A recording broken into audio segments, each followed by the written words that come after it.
kitchen. It is Sunday. My husband has left for the week. I'm kind of looking at trying to figure out what to cook for myself. And that is one of the things, if you talk to me over on Facebook and Instagram and things, you know, I do struggle with is trying to figure out how to, hair looks wild, how to cook for 1 and 2 people. When I was learning, I learned how to cook for a minimum of 6, and that was a growing family. And then, of course, you know, when I got married and had children of my own, it was also growing, you know, and we always had extra children over and things. So I was used to cooking a lot more. So now, fast forward, you know, all these years later, I only cook for 2 on the weekends, and then during the rest of the week, I cook for 1, and I'm finding it to be a little bit difficult.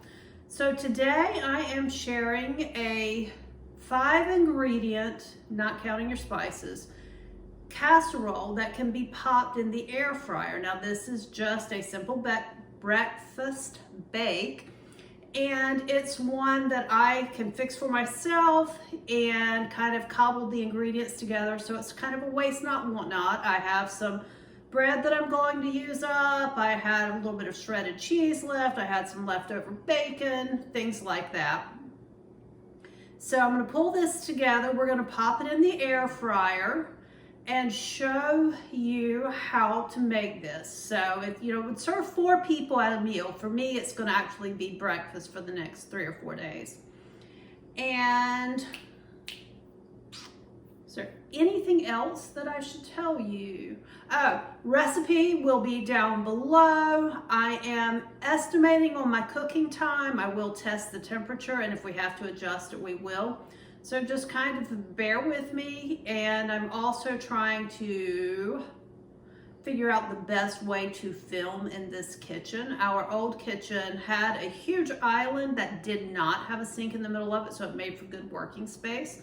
This one has a larger island, but the kitchen sink is in the middle of it, so that's kind of frustrating for me. So we're gonna get over here, get this started, and see what we can come up with. Sorry, I was checking the time. I have somewhere I have to be in just a little while, so I want to get this done. Okay, our ingredients are pretty simple. I'm going to add some onion powder and some parsley flakes. I like a little crushed red pepper. This is completely optional. And then salt and pepper. All of those are, you know, just things I pull from my spice cabinet. You can use whatever spices you like. I have a cup of shredded cheddar cheese. I have about ½ a cup of bacon. I did cook this morning for when I was preparing my husband's breakfast. I pull all the fat off because I don't like all that grease in my casserole, and just chop up the meat. ½ cup of milk, 6 large eggs. You're going to need, at least for my air fryer, a 7-inch pan. Fits really well. I have the Casserole 5.8 quart, I believe is how they describe it.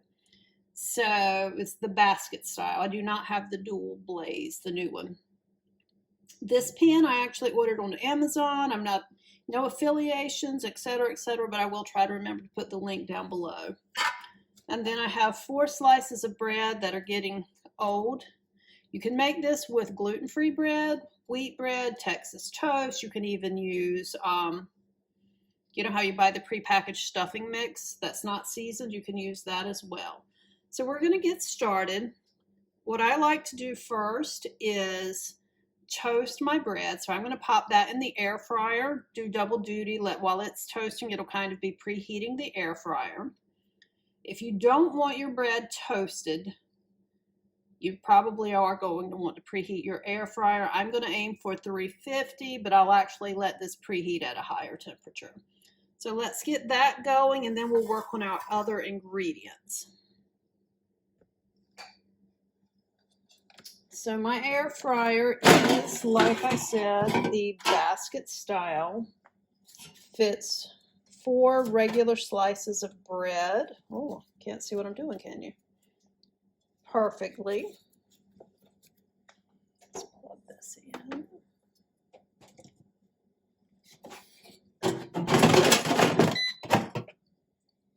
Okay, and I'm going going to just do this on the bread setting on mine, which is 320. It's a little lower than we're going to cook the casserole. We're going to actually do it at 350.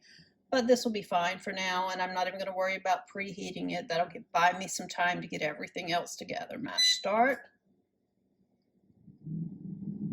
Let it go. Okay. I'm going to move us away from that noise, so bear with me for a minute. Okay, I don't remember if I said or not, but I do lightly grease my pan and set it aside.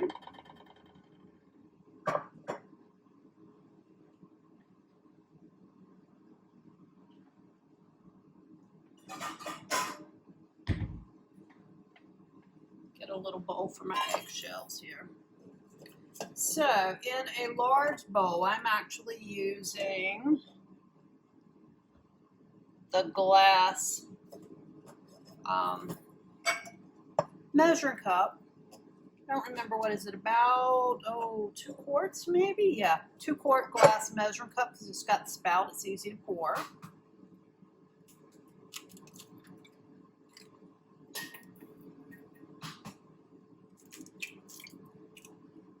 Breaking my 6 eggs in.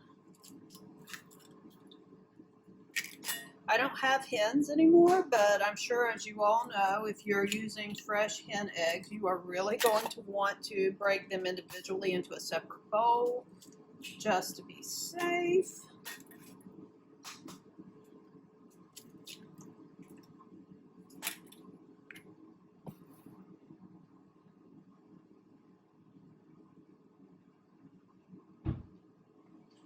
Something to wipe my fingers on. Okay, into my 6 eggs, I am pouring my ½ cup of milk. Going to add my seasonings. I use about 1/8 of a teaspoon of crushed red pepper. If I'm making this for my family or my husband's here, I don't put crushed red pepper in it because he doesn't like the heat. Oh, there with the dishwasher singing its song. It's finished.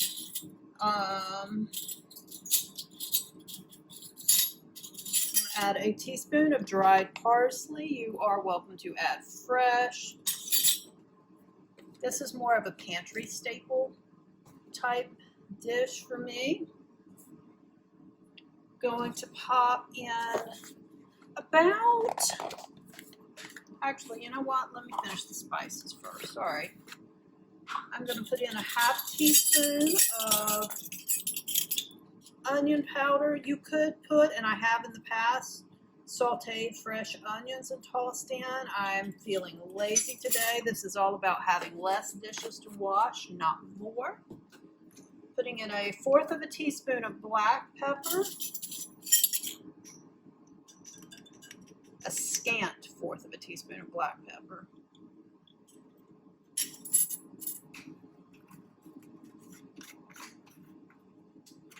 ½ teaspoon of salt. And you can adjust the spices, like I said, to whatever works for you. I just do not like eggs without salt. And I'm going to whisk that up. Actually, I'm going to whisk it with a fork, because I'm going to be working all that cheese and everything in.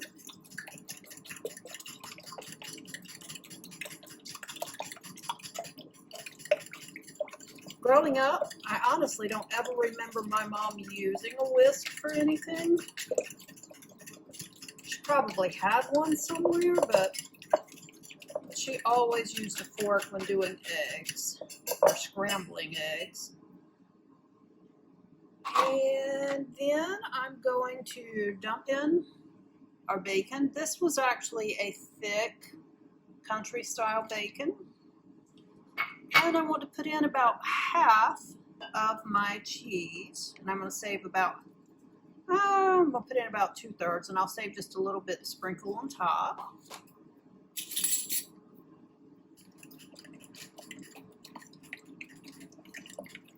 And And this is your filling. That is it. Now you can plump this out with vegetables. If you do, make sure you cook them to get the moisture out. Going to check on the toast.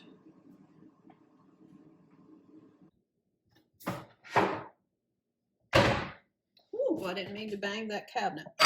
Okay, the bread is ready. It did 6 minutes. Toasted this as toasty as I want it.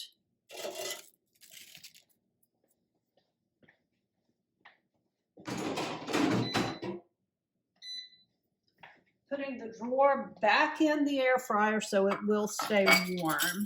Let me move some of this stuff out of our way here.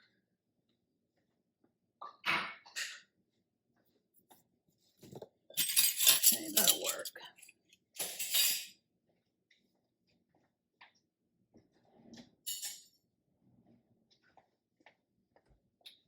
I'm going to take a knife and just cut this in cubes.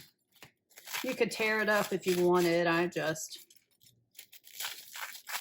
pretty easy to just, 3 slices, 3 slices, so 3 slices, three sticks, and then slice it again into 3 squares. So basically this is kind of what I'm after.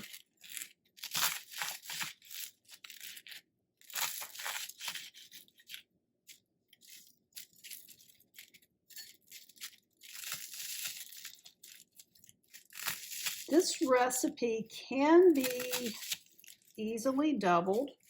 If you double it, you are going to have to bake it either in a toaster oven or in your large oven. Put it in like a 9x13 pan.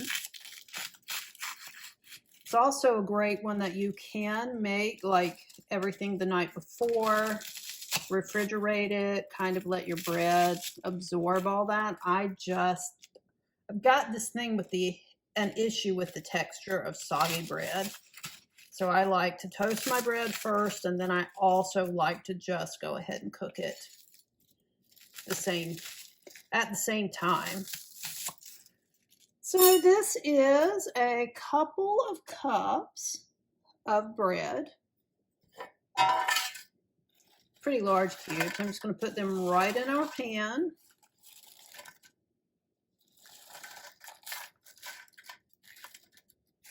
I'm just going to add all the crumbs right in there too.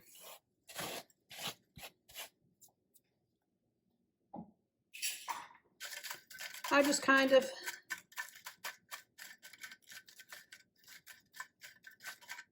spread them around as best you can.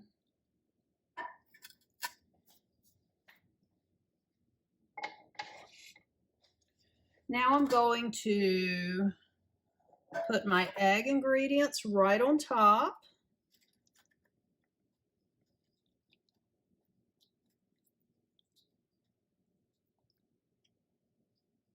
Oh, this is an easy dish to make vegetarian too. You do not have to add breakfast meat if you don't want it.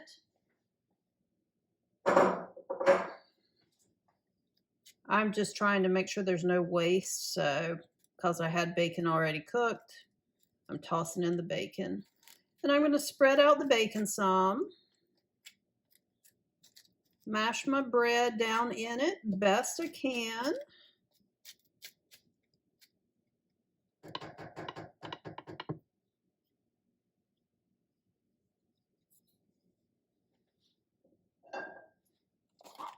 Sprinkle the rest of my cheese on top.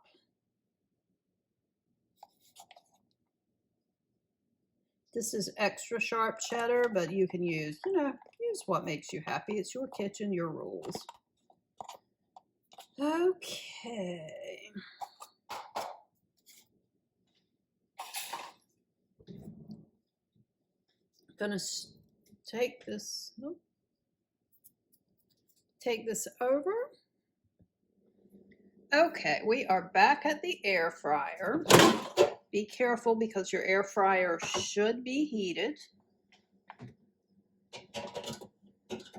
You see that 7-inch pan fits in there perfectly with room around it for air circulation.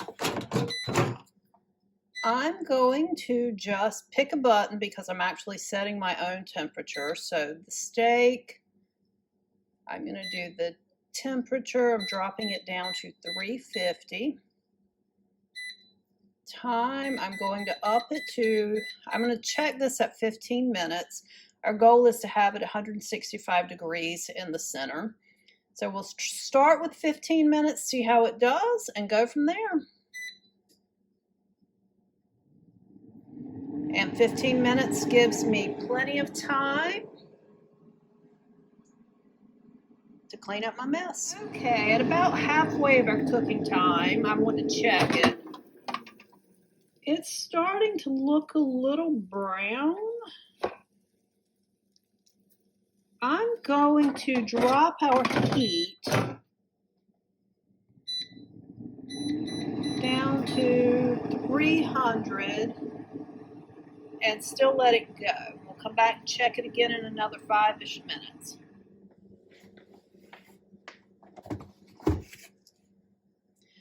Okay, I've checked the center of this. It is not quite as done as I would like it, or actually, it's not quite as set as I would like it. And I know it'll set a little longer while it cooks. So I'm going to put some foil over it. I'm going to pop it back in there at that 300, and I'm going to give it that 5 minutes. I really think 15 minutes is more in keeping with what I've got in mind.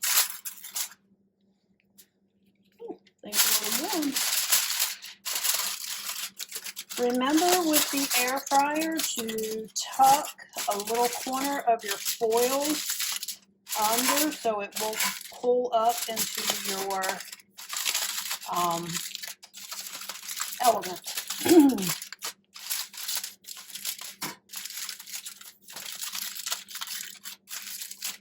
All right, let's pop this back in here.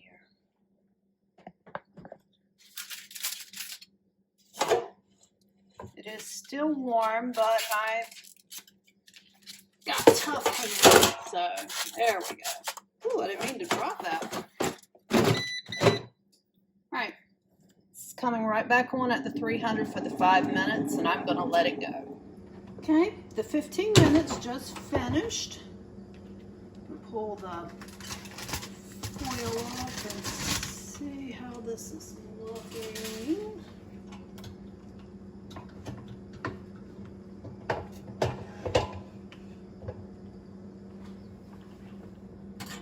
There we go. That looks better to my eyes.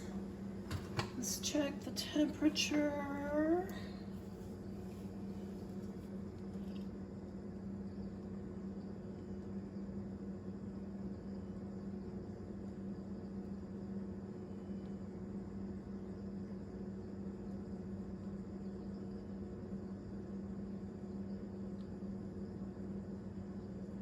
Okay, it's at 161 and climbing, so I think with residual heat that is going to be perfectly fine. And now I want to peek at the inside and see if it is as dry as I like. Oh yeah, much better. Okay. Go ahead and cut this into 4 large squares and let it cool. One of those squares is really large.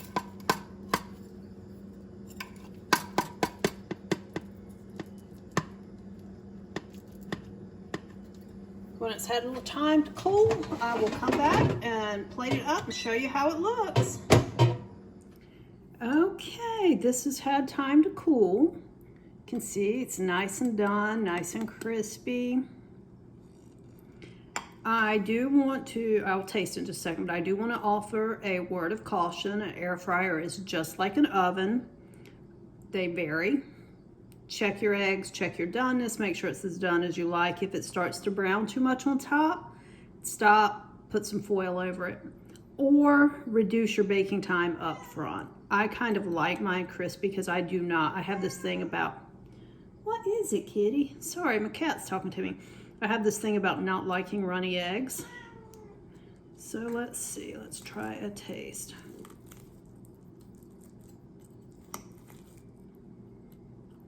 It's a big, big bite. Oh shoot. There's what it looks like.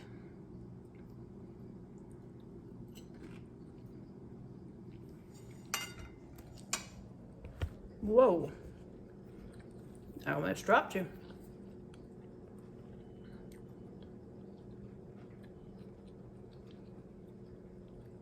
It's a keeper. Very good. Recipe is down below. Let me finish chewing. Recipe is down below. And let me know if you try it or try something similar, or if you have a favorite breakfast casserole that you would like for me to try to help convert to an air fryer recipe. Thanks for joining me in my kitchen today. Sorry, it's hot. Gosh, it's hot, guys. This heat wave is something else. Thanks for joining me in my kitchen today, and I hope to see you soon. Bye, guys.